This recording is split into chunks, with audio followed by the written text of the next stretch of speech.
Eşidirsən məni? Mən səni İzraildə gözləyəcəm. Axı Kenya Fransa deyil. Mən müstəmləkəçi dövlətin musiqisini niyə dinləməliyəm ki? Homoseksualizmə görə burada 14 ilə qədər həbs cəzası var. Bu nədirsə, bilirsən, bizi pis yerə aparır. Bura yol polislərinin ofisidir. Necə deyərlər, hədə qorxu gəlmək üçün işə yarayır. Burada gördüyünüz bütün insanlar evsiz insanlardır. Onlar ağaca inanırlar. Bu ağacdan xeyir dualarını alıb Balaca bəbələrin yanına gəlmişik.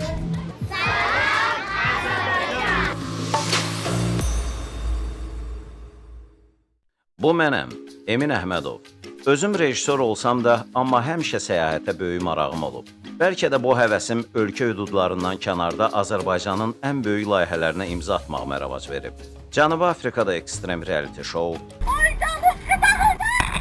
Fransada Fort Boyard və s. 6-4-1-8 aç! Afrika ilə tanışlığım isə 2007-ci ildən başlayıb. Beləliklə Namibiyaya səyahətimiz başladı. Albazanla Kongo. Azərbaycan Konqoya xoş gəlib. Sadaladığım layihələri həyata keçirəndə isə həmişə yanımda bu oğlan olub. Uşaqlıq dostum Murad. Raymond sizi welcomelayır, Salamlayır. salamlayır. Murad Mursalov milliyyətcə ləzgi olsa da, amma Azərbaycanda yaşayan bir çox millətlər kimi özünü Azərbaycanlı hesab edir. Hətta hal-hazırda vətəndaşı olduğu İngiltərədə fəxrlə ölkəmizi təbliğ edir. Xasiyyətindəki yaxşı və pis tərəflərini layihəmiz boyu özünüz görəcəksiniz. Elə mənim də. Gəlib çıxdıq layihəmizə. Muzunqu. Deyə bilərsiniz ki, ay qardaş, layihəyə başqa ad tapa bilmədiniz. Amma inanıram ki, mənasını biləndən sonra bizə haqq qazandıranlar olacaq. Muzunqu yəni ağ adam deməkdir. Deməli, Muzunqu sözü 18-ci əsrdə meydana gəlib, ən çox da ağ dərili yad adamlara və səyyahlara deyilirdi. Bizim layihəmiz də bütün Afrika qitəsini əhatə etdiyindən düşündük ki, bu ad tam da yerinə düşər. Hər şey belə başladı. Nə az, nə çox, düz 15 il idi ki, efir üçün verilişlər hazırlamırdım. Sosial şəbəkələrdə də maarifləndirici layihələrin az olması biraz da qanımı qaraldırdı və nəhayət qərara gəldim ki, gün bu gündür. Təbii ki, həmişə Afrika mövzusuna ac olan Murad yadıma düşdü. Bilirdim ki, onun başını pişirmək o qədər də çətin olmayacaq. Beləliklə dosta zəng, bir balaca məşvərət, artıq təyyarəyə biletlər alındı. Hadisələr o qədər tez baş verdi ki, hətta biletlər bizə baha başa gəldi. Nəysə, peyvəndim qolumda, biletim əlimdə, ağlım başımda yola düşəcəyim günü gözlədim. Mən Azərbaycanda, Murad isə İngiltərədə. Nəhayət, səyahət günü yetişdi. Səhər saat 7-də məhəllənin bütün xeyrinə, şərinə yarayan qonşumuz Habil artıq məni gözləyirdi. Yol boyu məhəllənin 10 illik inkişaf planlarını müzakirə edirdik ki, bir də gördüm ki, gəlib çatdıq Heydər Əliyev adına hava limanına. Habil mənə elə çək ki, mən arıq düşüm. Qarnı yığacaq. Bir sözlə, Habillə qucaqlaşıb, sağollaşıb, daxil oldum necə deyərlər, aeroporta. Gedirəm gömrükdə bəyannamə verməyə. Bilməyənlər üçün qeyd edim ki, xarici ölkələrdə çəkiliş etmək məqsədi ilə özünüzlə avadanlıq, kamera, mikrofon, işıq və s. aparırsınızsa, mütləq şəkildə gömrük xidmətinə bəyannamə verməlisiniz. Əks təqdirdə, ölkəyə qaydanda əməlli başlı probleminiz ola bilər. Dediklərimi qulaq ardına vursanız, onda gömrükdən yox, özünüzdən küsün. Gələndə onu göstərərsiniz. Biz sistemə vuracağım sizin şəkillərinizi, sizin deyəndəki bu kamera olacaq. Bu arada ona da etiraf edeyim ki, ömrümdə ilk dəfə idi ki, bu qədər mehriban və güləriz əməkdaşlarla qarşılaşırdım. Apardığım avadanlıqları bəyan etməyə isə cəmi 6-7 dəqiqə zamanım getdi. Ondan sonra yükümü bagaja verib yola düşdüm.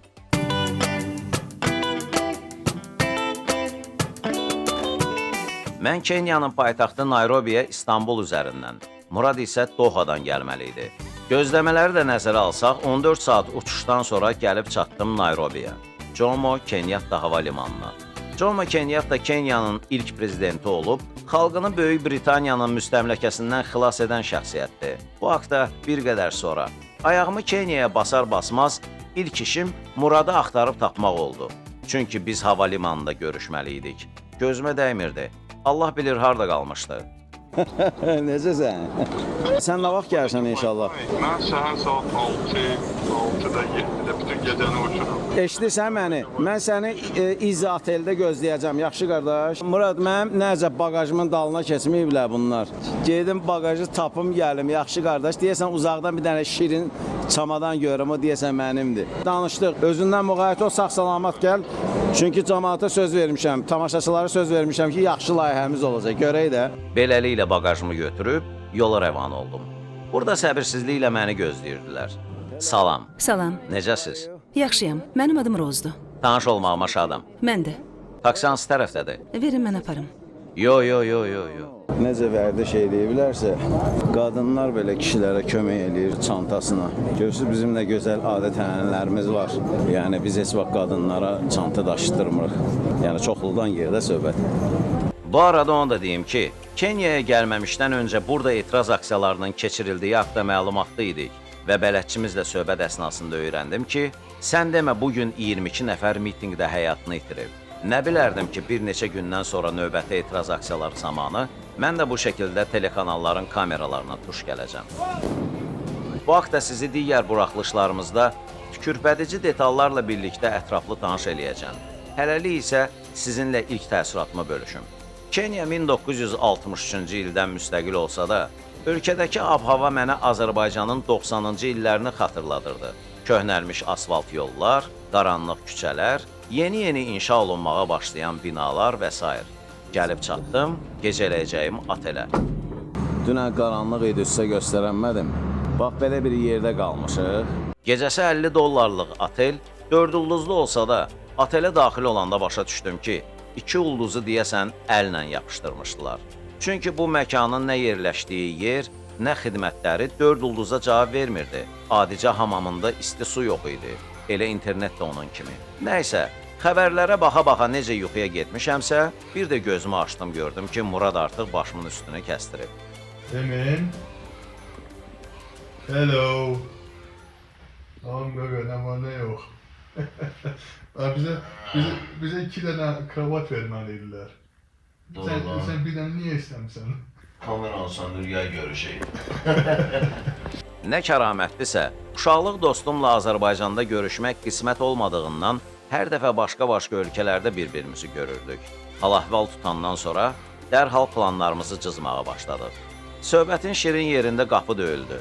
Nömrəni bir günlük götürdüyümüzdən otel əməkdaşı bizi səhər yeməyini yeyənə qədər və taksi sifariş edənə qədər bizə başqa nömrədə gözləməyi təklif elədi.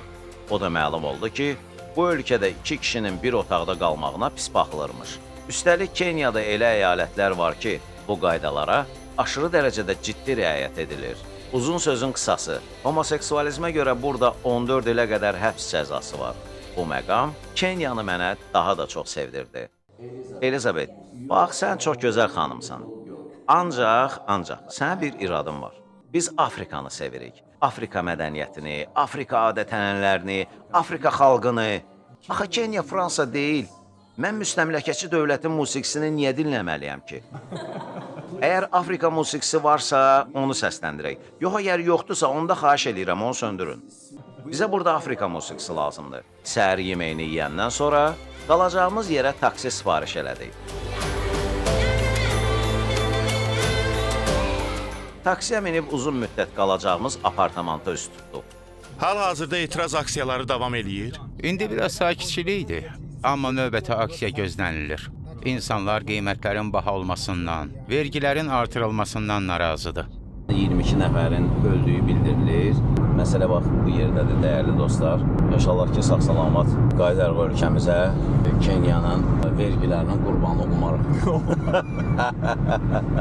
Təsəvvür elə ki, soruşurlar, yas yerinə gəlirlər.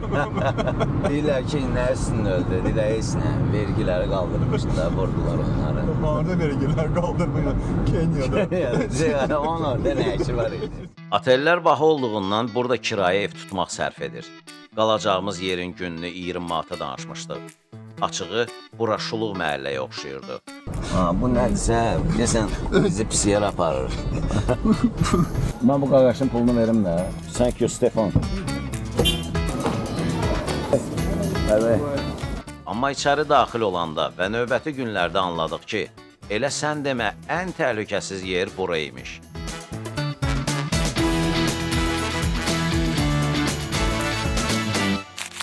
Səfərə çıxmamışdan əvvəl gedəcəyimiz marşrutları əməlli başda araşdırmışdıq. Vaxt itirmədən hərəkətə keçməliydik. Amma bunu yerli bələdçi və mühafizəçi olmadan etmək ən azı ağılsızlıqdır. O yüzdən yardım üçün polis idarəsinə müraciət etmək qərarına gəldik. Amma burada gördüyüm mənzərə açığı məni çox təəccübləndirdi. Çünki polis idarəsi deyəndə Azərbaycanda olduğu kimi müasir fasadlı administrativ bina, içində bəlli bir səliqə səhman olan otaqlar təsəvvür eləyirdim. Məncə Kenyanın paytaxtında, şəhərin mərkəzində bu mənzərəni siz də görsəydiniz təəccüblənərdiniz. Bir sözlə, gizli apardığımız çəkilişləri sizə təqdim edirik. Məsləhətdir, polislərimiz ekrana biraz da yaxın otursunlar. Bura onların cərimə meydançasıdır. Bu dəmirdən gördüyümüz yer onların ofis otaqlarıdır. Bu otaqda izahat alırlar. Yəni Azərbaycan 60-cı illərindəki idarələrə oxşayır. Cinayət Axtarışları şöbəsi buradadır. Bura yol polislərinin ofisidir. Bu digər gördüyümüz xalq dili ilə desək butqalar da onların ofisidir. Bu arada onu da deyim ki, Murad yaman narahat idi. İzinsiz apardığımız çəkilişə görə polis idarəsində gecələmə ehtimalımızın olmasını tez-tez yadıma salmağı özünə borc bilirdi. Sonra gəl çıxdı bulanın çənəsinin altından. Deyirsən, bir həftə getdi polis idarəsində. Soruşurlar ki, Kenyaya niyə gelmişdin? Sən bırak, yatdın, çıxdın.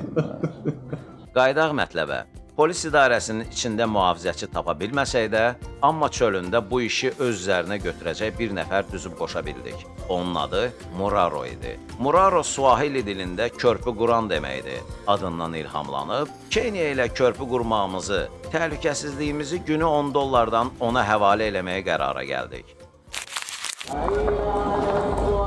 Deməli, burada məsciddir, digər tərəfdə isə kilsədir. Burada heç bir dini inancla bağlı insanlara baskı göstərilmir. Amma deyəsən bu qənaətə vaxtından əvvəl gəlmişdim. Bir neçə gün internet saytlarını incələyib, yerli əhali ilə söhbətlər edərək araşdırma apardım. Və məlum oldu ki, sən demə səmavi dinlərin mənsubları bir-biri ilə üzdə göründüyü kimi heç də mehriban və əminamanlıq şəraitində yaşamırlar. Ələxsus da ölkənin şimal-şərqində. Burada əhalinin 90%-ni müsəlmanlar təşkil edir. İddia olunur ki, dövlət qurumlarında çalışan yüksək vəzifəli məmurların çoxu müsəlman olduqlarına görə xristianların sıxışdırılmasına və onların təqib olunmasına göz yumurlar. Əslən Somalidən olan insanların arasında xristian dinindən söz açmağı isə xüsusilə təhlükəlidir və bu az qala özünə qəsd etməyə bərabərdir. Statistik rəqəmlərə nəzər salsaq görərik ki, təkcə 2011-ci ildən bugünə qədər dünyada dini ekstremist təşkilatı kimi tanınan Əl-Şababın hazırladığı qanlı terror aktlarının nəticəsində ölənlərin sayı 1000-dən çoxdur.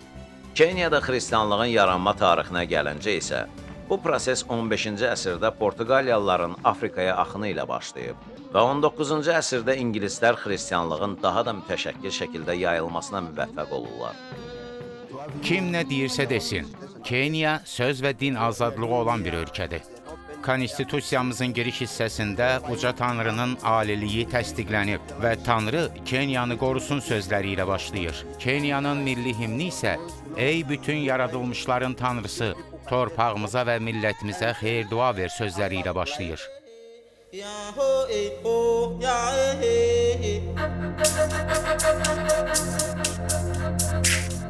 İnsanlar yığışıblar böyük bir ağacın başına. Bu ağac nədir?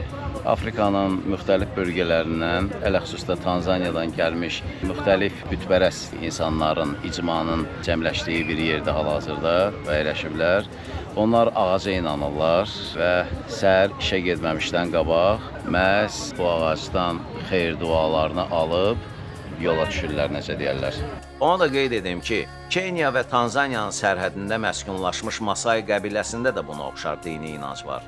Onlar hər gün dualarını məhz müqəddəs əncir ağacının altında həyata keçirirlər. Axirətin olduğuna inanmayan bu qəbilə, insanın öləndən sonra dəfn olunmasının əleyhinədir və düşünürlər ki, adamların torpaqda dəfn olunması ətraf mühitə zərər verir. Buna görə də adətən ölənlərin cəsədləri öküz qanı, eləcə də heyvan piyi ilə örtülür və yırtıcılar tərəfindən yeyilmək üçün kolların arasına qoyulur. Bilmirəm, sizə maraqlı oldu yoxsa yox, şəxsən bizə maraqlı oldu yox, Murad? Çox maraqlı oldu. Onlar əsas dinlərə inanmağa yoxdur. Onlar həzzi, ruhi, ağacdan, təbiətdən alır. Ağaca inanan adam varsa, buyurub gələ bilər bura, ünvanını da aşağıdan qeyd edə bilərik. Çox gözəl.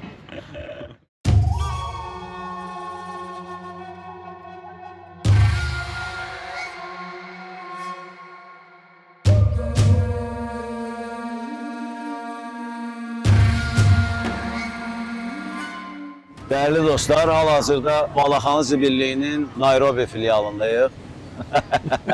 Murad gülür orada.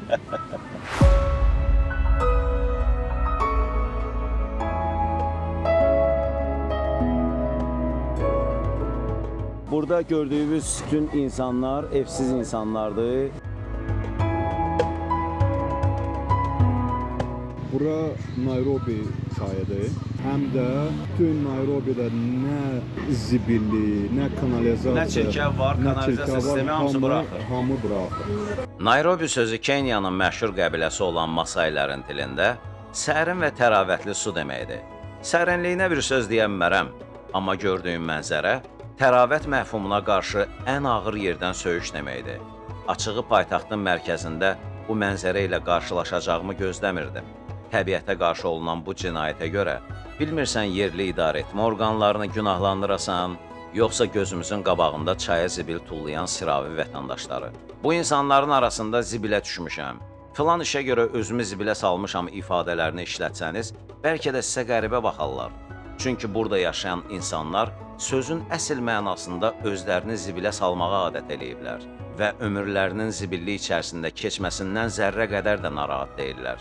Elə əlində mobil telefonunu qurdalayan bu oğlan kimi.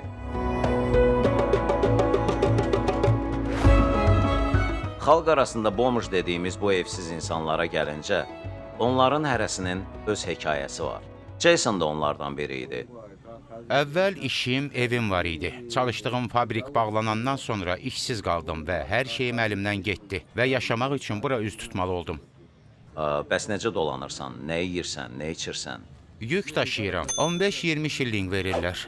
İş olmayanda da buralarda dilənçilik edirəm. Bu cür dolanıram. Bəs ailən, uşağın var? 2 övladım var. Bəs uşaqlar kimi ilə qalır? Onlara kim baxır? Bilmirəm, xəbərim yoxdur. Bilmirəm hardadılar. İşimi itirəndən sonra ailəm məni evdən qovdu. Heç kimə lazım olmadım.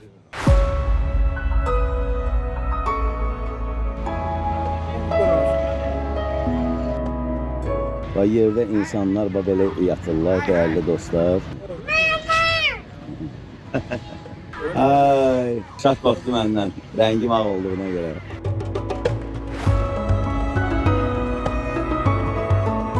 Çəkiliş zamanı bizə əlində qırmancı olan bu şəxs yaxınlaşdı. Adı Kennedy idi. Elə ilk sualımız da bu əlindəki rezin parçası ilə bağlı oldu. Əlindəki qırmanc nə üçündür? Mən burada həm bağban, həm də nəzarətçiyəm. Bəzən parkda kimsə ictimai asayişi pozur. Uşaqların yanında çılpaq gəzir, oğurluq eləyir, səs-küy salır. Onda bu qırmancı işə salıram. Necə deyərlər, hədə qorxu gəlmək üçün işə yarayır. Bəs necə olub ki, sənə bu işə həvalə eləyiblər? Ümumiyyətlə, bura necə gəlmisən? Bizim icmamız var. Səs vermə yolu ilə məni bu vəzifəyə təyin eləyiblər. 4 ildir ki, mən də buranın sakinlərindən biriyəm. Bəs icmanız nə işlə məşğuldur? Buradakı insanlara nə kimi köməkliyiniz dəyir? Yoxsa köməkliyiniz buradakılara ancaq qırmancla tərbiyə verməkdən ibarətdir? Xeyr, biz buradakı insanlara çox yardım edirik. Adicə onların arasında anlaşılmazlıq olanda, qolu güclü adamların özündən zəifləri əzməsinə imkan vermirik. Bundan əlavə, kimsə xəstələnəndə təcili tibbi yardım çağırırıq, onun xəstəxanaya yerləşdirilməsinə köməklik edirik. Çünki buradakı adamların bizim icmadan başqa heç yerdə qeydiyyatları yoxdur. Biz həmçinin dünyasını dəyişən şəxslərin dəfn olunmasına da yardımçı oluruq. Ümumiyyətlə, buradakı insanlara görə çox narahatam. Həyatda ən böyük arzum odur ki, istərdim böyük bir büdcəsi olan fondum olsun və bütün bu evsiz insanlara daha çox yardım edim. Kameranın qarşısına keçib danışmaqda da məqsədim budur. Düşünürəm ki, bəlkə sizin vasitənizlə bu problemlər kimlərinsə diqqətini çəkə bildi.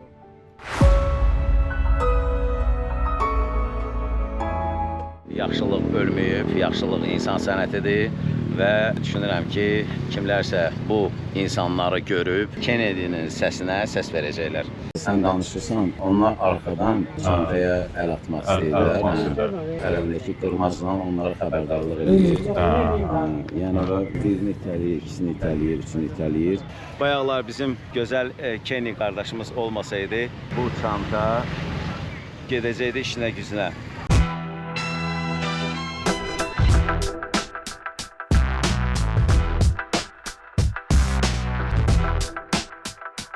Gəlişimizdən xəbərdar olan icmanın rəhbəri Cospat da çəkilişimizə qoşuldu. Söhbət əsnasında öyrəndik ki, sən demə buradakı evsizlərin arasında 300-dən çox uşaq var. Təbii ki, onların görüşünə əli boş gedə bilməzdik. Ona görə vaxt itirmədən üz tutduq yaxınlıqdakı marketə.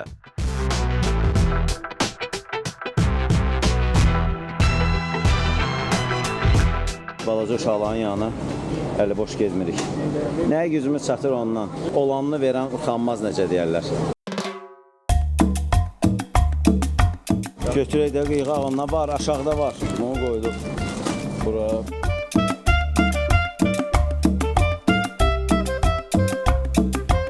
Bu da 50. O bayaqki yeməklərdən gələk götürək onlar üçün. Sonra burada nələr var? Nələr var, nələr? Hər şey bahadır, hər şey. Desəydim şalvarımı da satıb gələrdim Afrikaya. 47-48 balaca balalara süd alaq. Süd buradadır. 49, bu da 50. Murad, mənə nə aldı?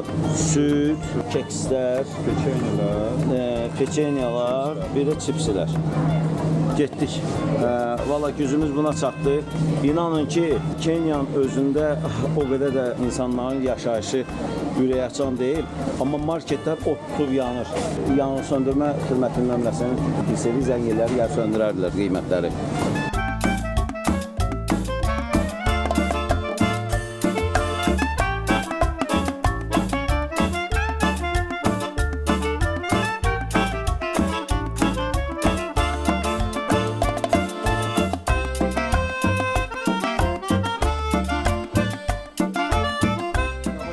Bunun adı nədir? Tuk-tuk.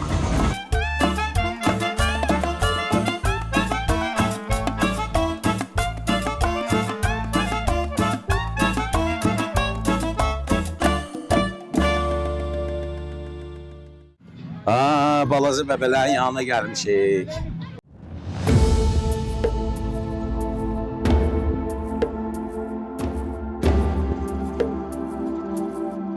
Barack Obama'nın vətəni olan Kenyada əhalinin 42%-ni uşaqlar və yeniyetmələr təşkil edir və gün ərzində orta hesabla 5883 uşaq dünyaya gəlir. Rəsmi məlumatlara görə, bu uşaqların 480 mini aclıqdan əziyyət çəkir. Lakin qeyri-rəsmi mənbələrdə bu rəqəmlərin milyondan da çox olduğu bildirilir.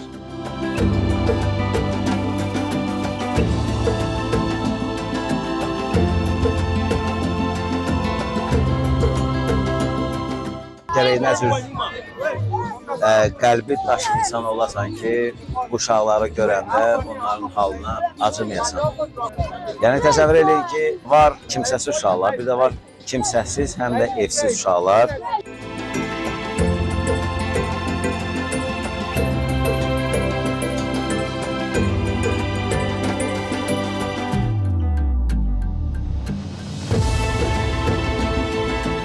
Bu arada ona deyim ki, həmin gün Muradın ad gününə təsadüf eləmişdi. Bəlkə də düşünürdü ki, başım çəkilişə qarışdığından onun doğum gününü unutmuşdum. Ağlına da gəlmirdi ki, uşaqlıq dostu ona tez bazar sürpriz hazırlayıb. 1, 2, 3. Happy birthday, Murad. Happy birthday, happy birthday. Happy birthday, Murad. How old are you now? I am 45.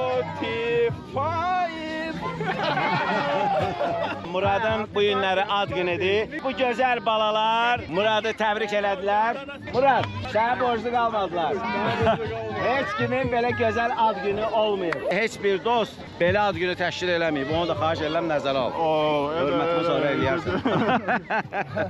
Belə bir ad günü məndə olmayıb. Yəqin ki, olmayacaq. Yəqin ki, olmayacaq. Çox bir gözəl hissiyatdır. Ekstrem film ad gününü elə ekstremal şəraitdə keçirir, necə deyərlər. Murad, sən mənim gözəl qardaşımsan. Baxmayaraq ki, ad günü belə bir şəraitdədir. Biz mənəvi bir qida aldıq. Mənə gəlir ki, dostun dosta bundan gözəl hədiyyəsi ola bilməz. Bu hədiyyə deyil, bu Başqa bir söhbətdir. Bu başqa bir söhbətdir. Sənə qardaş, təbrik edirəm.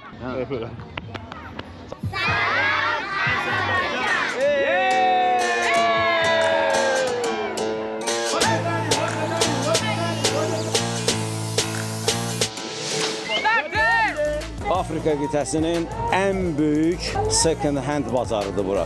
Düzdür qardaş? Qardaşım düzdür? Hayır. Burada 20 qəpiyə ayaqqabılar var. Narkotika satırdı. Mən indi bildim ki, qardaş niyə görə bu vəziyyətdədir.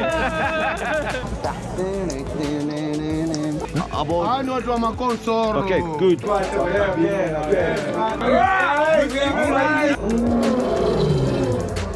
Azərbaycanlılardan sən kamera uğurlaya bilərsən. Onlara Kenyada matatu deyirlər. Eşitməmsən Azərbaycan, Türkiyə, Qazaxstan. Yəni öz həyat yoldaşının adını yazıb. Deyirsən bir həyat yoldaşı bəs eləyir. Bəli. Salam Azərbaycan. Bir daha təşəkkürlər. Hər şeyə görə çox sağ ol.